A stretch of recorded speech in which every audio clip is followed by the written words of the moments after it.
Channel நண்பர்களுக்கு வணக்கம். இன்னைக்கு நம்மளோட சேனல் நண்பர்கள் ஒரு சிலர் வந்து பாதிக்கு பாதி லாபம் குடுக்குற மாரி ஏதாவது ஒரு தொழில், நல்ல தொழில பத்தி சொல்லுங்க நண்பா அப்படின்னு சொல்லிட்டு கேட்டிருந்தாங்க.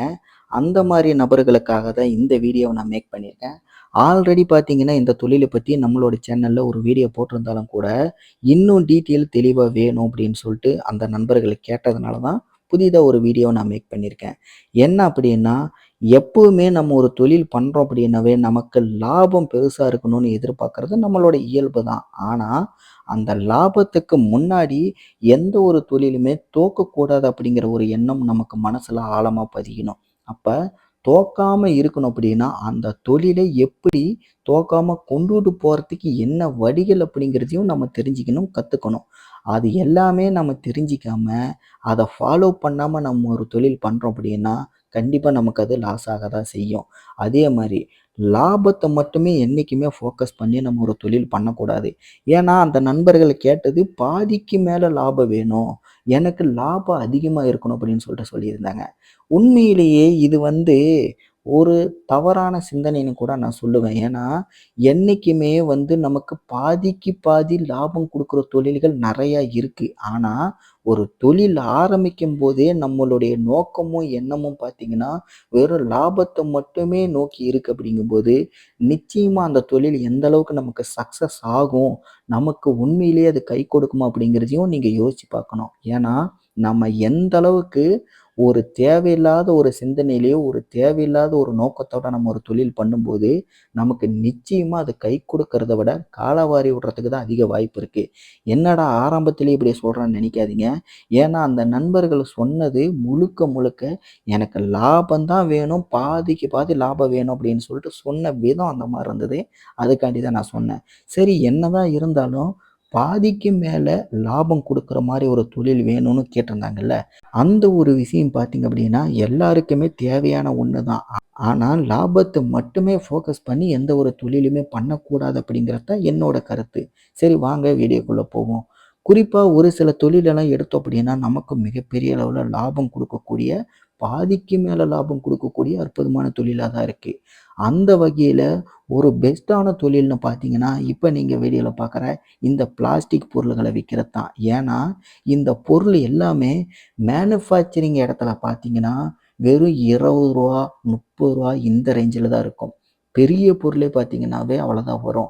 இதுலயே சின்ன பொருள்ல பார்த்தீங்கன்னா, ரூ. 4, ரூ. 5 இந்த ரேஞ்சில தான் இருக்கும் மேனுஃபேக்சரிங் பண்ற இடத்துல. இது எல்லாமே வெளியில வரும்போது தான் பார்த்தீங்கன்னா, இப்ப நீங்க வீடியோல பார்க்குற மாரி, இந்த மாரி தள்ளுவண்டிகள்ல விக்கும்போது ஒரு விலையும், இதே வந்து வாடகைக்கு கடை எடுத்து விக்கிற இடங்கள்ல இன்னொரு விலையும், அதே பெரிய ஒரு சூப்பர் மார்க்கெட்ல இன்னொரு விலையும், அதுவே பார்த்தீங்க அப்படின்னா, அதுவே பெரிய ஷாப்பிங் காம்ப்ளெக்ஸ்ல பார்த்தீங்கன்னா, இன்னொரு விலையும் இருக்கும். அப்பன்னா யோசிச்சு பாருங்க, ஒரே பொருளு தான். ஆனா, இடம் மட்டும் மாறுது. இடத்துக்கு தகுந்த மாரி பொருளோட விலையும் மாறுது. எப்படி பார்த்தாலும் இந்த பொருள் வந்து தயாரிப்பு செலவோட கம்பேர் பண்ணும்போது நமக்கு கிடைக்கிற லாபங்கிறது பாதிக்கு மேல தான் இருக்கு. ஆனா, இதே வந்து இடம், பொருள் அப்படின்னு சொல்லிட்டு இப்ப நான் ஒரு 4 இடங்கள்ல சொன்னேன் பார்த்தீங்களா? அப்ப இந்த இடங்கள்ல இப்ப இந்த வண்டிய வச்சு விக்கும்போது உங்களுக்கு வந்து எதிலேயே உங்களுக்கு பாதிக்கு மேல லாபம் கிடைக்குது அப்படின்னா, அப்ப நல்லா யோசிச்சு பாருங்க. கடையா போடும்போது எந்த அளவுக்கு லாபம் கிடைக்கும்? இதே வந்து சூப்பர் மார்க்கெட்ல எந்த அளவுக்கு லாபம் கிடைக்கும்?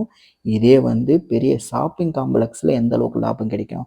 உதாரணத்துக்கு இந்த சரவணா ஸ்டோரு இந்த மாரி பெரிய பெரிய ஸ்டோர் எல்லாம் இருக்கு பார்த்தீங்களா? இந்த மாரி ஸ்டோர்லலாம் பார்த்தீங்கன்னா, பிளாஸ்டிக் பொருட்கள் நெறைய நீங்க பார்த்துருப்பீங்க. அது எல்லாமே இந்த மாரி இடங்கள்லயும் உங்களுக்கு கிடைக்கும். இருந்தாலும் கூட பல பேர் வந்து அந்த இடங்கள்ல போய் வாங்கறதுக்குன்னே போறவங்க இருக்காங்க. அந்த மாரி நபர்களுக்கெல்லாம் தெரியாது. இந்த மாரி வண்டியில வாங்குனால கூட அதே பொருள், அதே குவாலிட்டி அத விட கம்மியாவே உங்களால வாங்க முடியும் அப்படின்னு சொல்லிட்டு. ஆனா, சில பேர் வந்து அத மாத்திக்கவே மாட்டாங்க. ஏன்னா, ஒரு சிலருக்கு அது தெரிஞ்சாலும் கூட, எனக்கு என்னோட கௌரவத்துக்கு நான் அங்க வாங்குனா தான் நல்லாருக்கும் அப்படின்னு சொல்லிட்டு போறாங்க பார்த்தீங்களா? அந்த மாரி இருக்கிறவங்களுக்கு அந்த இடத்துல ஒரு பொருள 50 மடங்கு, 100 மடங்கு விலை குடுத்து வாங்குறவங்கலாம் கௌரவம்னு நெனச்சுக்கிட்டு இருக்காங்க. உண்மையிலேயே அவைங்கள மாரி முட்டாள் யாருமே இல்ல அப்படின்னு தான் சொல்லுவேன். ஏன்னா, ஒரு பொருளோட வேல்யூ இவ்வளவுதான் இருக்கு அப்படின்னா, அந்த வேல்யூ விட 10 மடங்கு, 20 மடங்கு, 100 மடங்கு, 50 மடங்கு அதிகமா வாங்கும்போது, அவங்க எப்படி அறிவாளியா இருக்க முடியும்? ஏன்னா எந்த இடத்துல விலை கம்மியா கிடைக்கும், எந்த அளவுக்கு கரெக்டான விலைக்கு, ஜென்யூனான விலைக்கு விக்கிறாங்கன்னு தெரிஞ்சு, அந்த நபர்கள்கிட்ட வாங்காம, விலை அதிகமா இருந்தாலும் நான் அங்க தான் போய் வாங்குவேன்னு சொல்லிட்டு கௌரவத்துக்காக போறவங்க, அப்போ முட்டாள்ன்னு தானே அர்த்தம். அத தான் நான் சொன்னேன். இந்த வீடியோவ பார்க்குற நீங்க வந்து இப்ப நான் சொன்ன கருத்த பத்தி என்ன நினைக்கிறீங்கங்கிறத கீழ மறக்காம கமெண்ட்ல தெரியப்படுத்துங்க.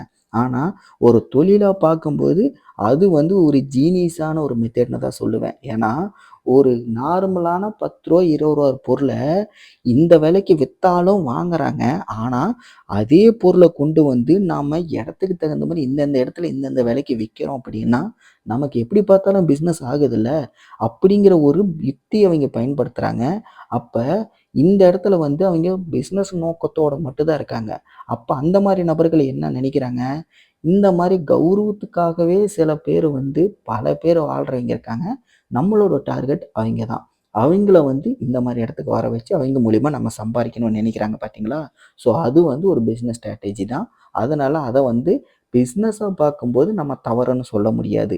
ஆனா, நாம வந்து நார்மலா ஒரு பிசினஸ் பண்ணணும், நமக்கு ஒரு மிகப்பெரிய அளவுல லாபத்தை எடுக்கணும் அப்படின்னு சொல்லிட்டு நினைச்சோம் அப்படின்னா, நார்மலாவே பாதிக்கு பாதி நமக்கு லாபம் வேணும்னு நினைச்சீங்க அப்படின்னா, இந்த மாரி பிளாஸ்டிக் பொருள்கள் சம்மந்தப்பட்ட எந்த பிசினஸ வேணுனாலும் நீங்க ஸ்டார்ட் பண்ணுங்க.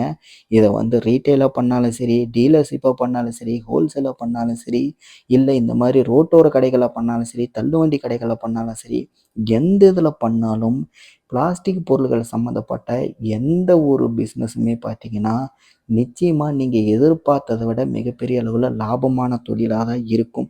ஏன்னா, இந்த தொழில பத்தி எனக்கு பர்சனலாவே பல விஷயங்கள் தெரியும். ஏன்னா, இந்த தொழில் ஸ்டார்ட்டிங்லேருந்து அதாவது சொல்லுவாங்கல்ல, ஸ்கிராப்லேருந்து பண்ணவங்கள வந்து பார்க்கணும். அந்த மாரி பண்றதுக்கு ஐடியா சொல்லணும்னு சொல்லுவாங்கல்ல. அந்த மாரி இந்த ஒரு தொழில ஸ்கிராப்லேருந்து ஸ்டார்ட் பண்ணி, இப்ப வந்து அதே தொழில 3 அடுக்கு மாடியில பண்ற அளவுக்கு டெவலப் ஆயிருக்காரு ஒருத்தரு. அத நான் கண்ணுக்கு முன்னாடி பார்த்துருக்கேன். என்னோட பக்கத்து ஊருக்காரர் தான் அது. ரொம்ப சாதாரணமான ஸ்கிராப்பிங்ல ஆரம்பிச்சவரு. அதுவும் பார்த்தீங்கன்னா, நான் ஸ்கூல் படிக்கும்போது நான் ஒரு அந்த டைம்ல பார்த்தேன்.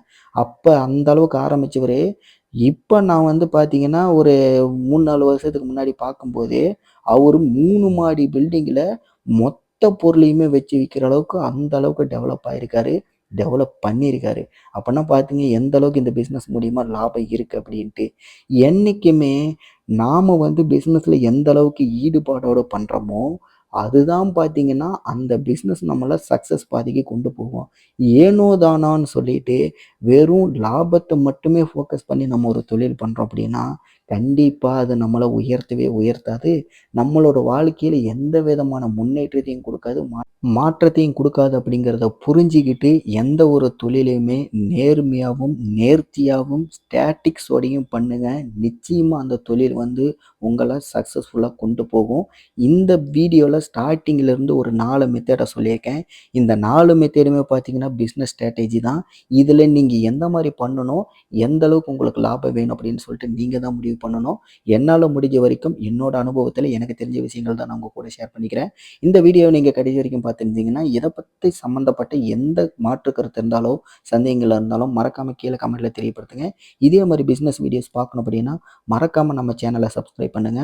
அடுத்த வீடியோல உங்கள சந்திக்கிறேன். நன்றி, வணக்கம்.